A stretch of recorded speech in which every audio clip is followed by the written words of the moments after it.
Okay, it's very important because I feel UG is also a very important area, because I feel the UG is an important area where the formation of his life happens. So 3 to 4 years of his formative life, if he spends in a wrong university in India, he can probably be doomed for entire life. So if you get a good university, it's fantastic, great. If you get an IIT or get an IIT quality university, or university where you feel your dreams will be fulfilled, great. But if supposing you're not able to get the right university, and if you have money and if you have right marks, you can choose to go to many universities around the world. There are so many good universities around the world which are probably willing to take a student with about 80% marks or 75% marks. And there are universities in, let's say, in countries like UK, where you get within 3 years you can finish engineering programs. With probably an additional year, you can actually get a sandwich program where 4 years you get 1 year industrial attachment with a 3-year program. Of course, it is expensive. It is definitely expensive to study abroad. You need a budget an average of 10 lakhs a year. And if you have the right money and if you have right marks, you can definitely choose. I can give you examples of lots and lots of programs with combinations which are generally not available in India. You get even programs like humanities with French, or you can do programs like finance with economics. There are programs, I know, mechanical engineering with French, mechanical engineering with Chinese. For a simple reason, it could be possibly help a student to move into a job in China later when he finishes the course. Everybody knows China is a massive market, but then we never thought about working in China.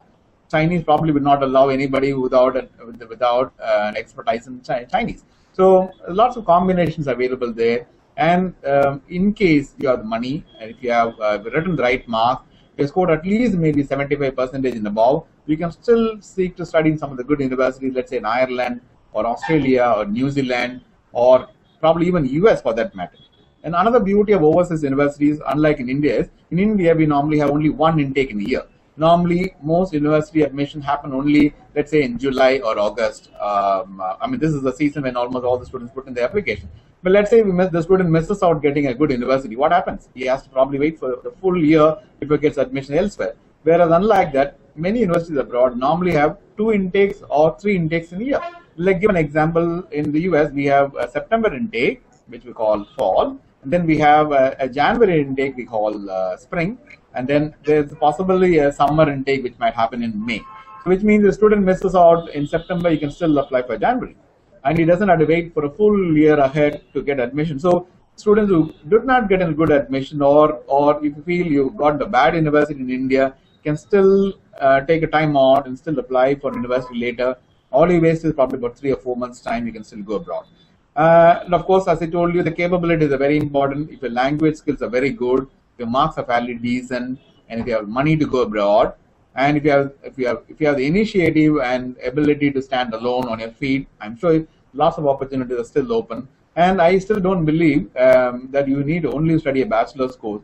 In fact, you look at most of the Western countries, especially places like Canada or Australia or even New Zealand, even if you do a diploma course, it's good enough for you to find a good job. There are lots of technical programs. Recently came across a public college in Canada which offers a program called golf management, which is practically not available anywhere in India. In fact, I saw another program called dental technician. A 2-year program practically guarantees you a $50,000 to $60,000 job in Canada with a permanent residency to follow it up. So there are lots of opportunities for students. You don't have to necessarily do the run-of-the-mill program. There are lots of choices. In fact, I know students who want to become horticulture specialists. There are programs in New Zealand which offers a 2-year program in horticulture or viticulture. Viticulture is something about wine management and those kind of stuff, so which is very exciting, and I'm sure many students in India have not heard about such programs at all. So I don't see a reason why a student should only do medicine or engineering. But there's so much of opportunities available abroad with very specialized technical skills, especially in the area of applied skills. I'm sure a student should look at it seriously, and you don't have to necessarily do a bachelor's or master's to be very successful. You can do a very highly specialized trade certification or trade diploma. You can still be very successful. You can sometimes be more successful than even a PhD academician or a professor in India, basically.